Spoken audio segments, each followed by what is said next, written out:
జై శ్రీమన్నారాయణ. అస్మద్గురుభ్యో నమ. శ్రీమతే రామానుజాయ నమ.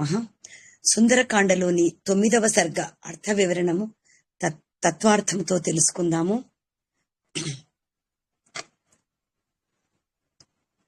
ఆ పుష్పక విమానాన్ని చూసి మన హనుమంతుడు రావణ స్త్రీలు రావణాసురుడు పడుకుని ఉండే అతడి భవంతి దగ్గరికి ఈ సర్గలో వచ్చి రావణుడి యొక్క అంతఃపురాన్ని హనుమంతుడు దర్శిస్తున్నారు. దర్శించి ఆ భవనములో ఉండే అద్భుత సౌందర్యాన్ని చూసి ఆ పుష్పక విమానం పైన కూడా కూర్చుంటాడు. కూర్చొని ఆ విమానం పైకి ఎక్కి ఆ రావణుడి యొక్క అంతఃపురములో నిద్రిస్తూ ఉన్న అనేక మంది దేవదానవ రాక్షస గంధర్వ స్త్రీలతో పడుకుని ఉన్న ఆ రావణుడిని ఆ భవంతిలో చూడడము, మరలా తన మనసులో అనుకుంటాడు, ఇంతటి ఐశ్వర్యము కలిగిన ఆ మహాపతివ్రత అయిన సీతమ్మ తల్లి విషయంలో చేసిన అపరాధం వలన ఇటువంటి రావణుడు సమూలంగా నాశనమైపోతాడు అని తలుచుకోవడము ఈ 9వ సర్గలో మనం ఇప్పుడు చూస్తాము. పుష్పక ఆ విమానం ఇప్పుడు హనుమంతుడు ఆ పుష్పక విమానము పైన ఎక్కి కూర్చుని రావణ స్త్రీలు రావణుడు పరుండెడి భవనాన్ని చూస్తున్నాడు. ఆ భవన శ్రేష్టము ఎంతో అద్భుతంగా ఉంది. ఎక్కడైనా ఇక్కడ ఈ అంతస్తులో తల్లి వైదేహి ఎక్కడైనా కనిపిస్తుందా అని చూస్తున్నారు.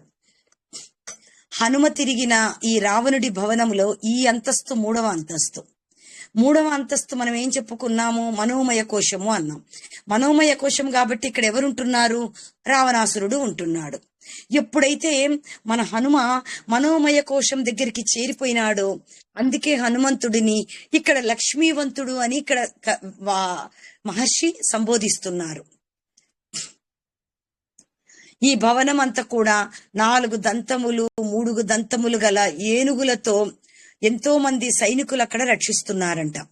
రావణ పత్నులకు రాక్షస స్త్రీలు ఎంతో మంది రాజుల దగ్గర నుంచి రాజకన్యలను అపహరించుకుని వచ్చిన కన్యలందరూ కూడా ఉన్నారంట. తర్వాత ఎంతో చాలా అద్భుతంగా ఉందంట ఆ భవంతి. ఆ భవనంలో కుబేరుడి దగ్గర ఉన్న ఐశ్వర్యము, ఇంద్రుడి ఐశ్వర్యము అంతా కూడా అక్కడ కనిపిస్తూ ఉందంట. యముడు, వరుణుడు వీళ్ళందరి ఐశ్వర్యాన్ని మించిన ఐశ్వర్యం మన హనుమంతుడికి అక్కడ కనిపిస్తుందంట. మరలా హనుమంతుడు అనుకుంటారంట, బాబోయ్ ఇది స్వర్గమా, లేకపోతే దేవలోకమా, లేకపోతే ఇంద్రుడు నివసించే ఇంద్రపుర, లేకపోతే ఇంకేదన్నా ఒక సిద్ధిక్షేత్రమా, అంతటి అద్భుతంగా ఉంది అంట ఆ భవనము.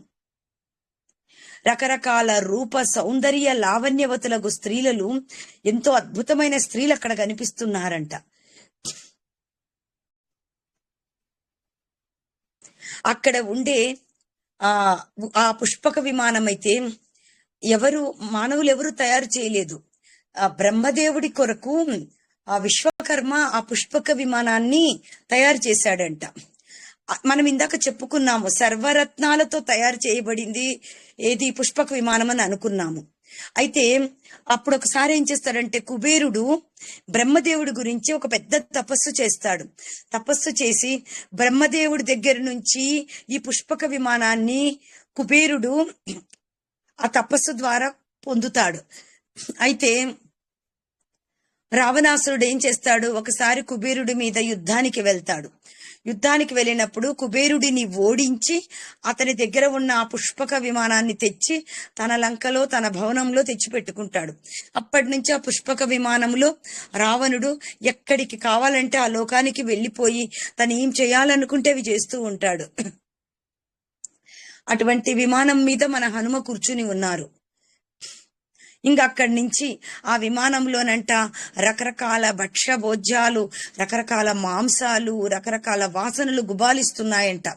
అసలు ఆ వాసన చూస్తే తినకూడదు అనుకున్న వాడికి కూడా తినాలి, తాగకూడదు అనుకున్న వాడికి తాగాలి అనిపించేటట్లు అక్కడ వస్తున్నాయంట. అక్కడ కూర్చుని మన రావణాసురుడు పరుకున్న మందిరాన్ని దర్శిస్తూ ఉన్నాడు. అక్కడ ఉండే మెట్లు విమానానికంట వజ్రాలతో చేస్తున్నారు, తయారు చేసిందంట. అక్కడ నేలలన్నీ కూడా స్ఫటికములతో నేలలు తయారు చేసున్నాయంట. అక్కడ ఉండే స్తంభాలు వజ్రాలతో ఉన్నాయంట. ముత్యాలు పగడాలు వెండితో అలంకరించున్నారంట. అంటే అంత అద్భుతంగా ఉందంట రావణుడి భవనము. తల్లి పిల్లలు ఆనందించాలి అంటే రకరకాలుగా పిల్లల్ని ఆనందింపజేసి పిల్లల్ని ఆడిస్తుంటాది. అలాగే ఆ భవనము 5 ఇంద్రియములను 5 విషయాలచే తృప్తిపరుస్తూ కనిపిస్తుందంట. అప్పుడు అనుకుంటారు హనుమ, అబ్బో ఎంత అద్భుతంగా ఉంది అని. ఇంకా అర్ధరాత్రి సమయం అయిపోయింది. బాగా మద్యపానము తాగి నిద్రావస్థలై క్రీడించి అలసి తొలసిన స్త్రీలందరూ కూడా ఎక్కడ పడితే అక్కడ గాఢ నిద్రపోతూ ఉన్నారంట. అంతవరకు వాళ్ళ చేతుల గాజులు, కాలి మువ్వలు శబ్దాలున్నాయి. తర్వాత శబ్దాలు అనేది లేదంట, ప్రశాంతంగా ఉందంట.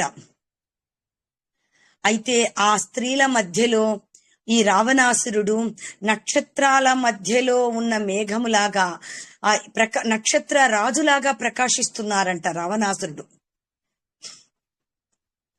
ఆ స్త్రీలందరూ నక్షత్రాలలాగా ఉన్నారంట.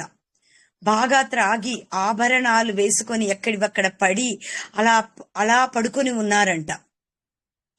ఒక్కొక్క స్త్రీ ఒక్కొక్కలాగా అక్కడ వేషధారణతో ఉన్నారు. అలా ఎలా అంటే అలా పడుకుని ఉన్నారంట. అన్యోన్య భుజ సూత్రేణ స్త్రీమాల గ్రతి.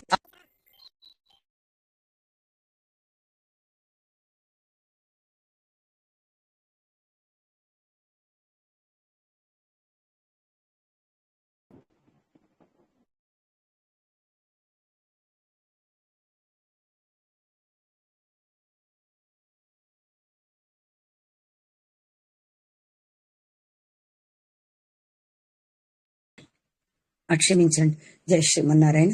అందమైన పూలదండలో పూలు ఎలా గుచ్చి ఉంటారో ఆ స్త్రీలు పడుకున్న ఆ సమూహం అలా కనిపిస్తుందంట.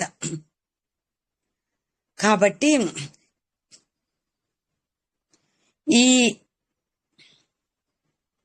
ఈ సర్గలో ఈ భవన శిల్ప సౌందర్యము, స్త్రీల సౌందర్యము, వారి యొక్క విలాస వస్తువులు, అలంకార వర్ణన చాలా విస్తారముగా మనకి 9వ సర్గలో కనిపిస్తుంది. సాధకుడిని బాహ్యంగా ఉండే రకరకాల వస్తువులు, ఆభరణాలు, ఈ సౌందర్యములు, ఈ విషయవాంఛలు ఏ రకంగా ఆకర్షిస్తే ఆ సాధకుడు తాను ఒక 10 మెట్లు ఎక్కింటాడు. ఎక్కిన సాధకుడు ఇటువంటి వాటికి ఎప్పుడైతే ప్రలోభపడతాడో అప్పుడు నైతికంగా ఆ సాధకుడు దిగజారునట్లు చేస్తాడో అటువంటి సూచన ఇక్కడ సూచిస్తుంది. కాబట్టి ఇటువంటి వాటికి సాధకుడు ఎప్పుడు కూడా ఆకర్షించబడకుండా మోక్షమందు కోరిక కలవాడగుట ఎంత దుర్లభం అనేది ఈ యొక్క సర్గ ద్వారా మనకు తెలియచున్నది. ఈ రావణాసురుడు తన స్త్రీలతో ఎంత చక్కగా కలిసి ఎంత ఆనందంగా ఉన్నాడు. మరి నా తండ్రి ఆ శ్రీరాముడు కూడా తన భార్య సీతతో ఈ రకంగా ఉంటే ఈ రావణుడికి వినాశనం అనేది ఉండేది కాదు కదా. అలా చేయకపోయి ఉంటే, సీతమ్మ తల్లిని తీసుకురాకపోయి ఉంటే ఈ రావణుడి యొక్క జన్మ ధన్యమై ఉండేది కదా అని ఇక్కడ మన హనుమంతుడి యొక్క సాధుబుద్ధి అనేది ఇక్కడ చూపిస్తున్నారు. అంటే మన హనుమ ఇక్కడ ఎంత గొప్ప సాధు మనస్తత్వం ఉంది అనేది ఇక్కడ అర్థమవుతుంది. ఆ రకంగా కూడా ఇక్కడ ఒక శ్లోకం ద్వారా మనం అర్థం చేసుకోవాల్సి ఉంది.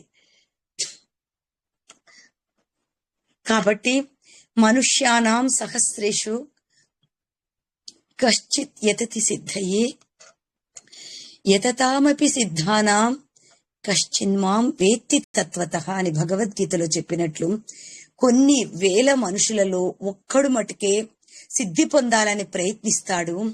అలా సిద్ధి కావాలి అనుకునే వారిలో సిద్ధి పర్యంతము కొంతమంది సిద్ధి పొందడానికి ప్రయత్నిస్తారు. అట్లు వెళ్ళిన వారిలో ఒక్కడు మటుకే భగవత్ స్వరూపాన్ని చూడగలడు.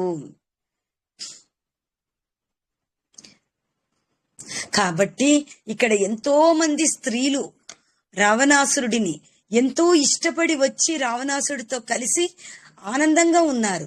కానీ మన ఒక్క సీతమ్మ తల్లి మటుకే పరమాత్మ కావాలని, రావణుడి ఐశ్వర్యమును ధనమును కాదని మన రాముడిని, శ్రీరాముడిని కోరుకొనుచున్నది. కాబట్టి మోక్షమందు కోరిక గలవాడగుట ఎంత దుర్లభమో ఈ సర్గలో సూచిస్తుంది.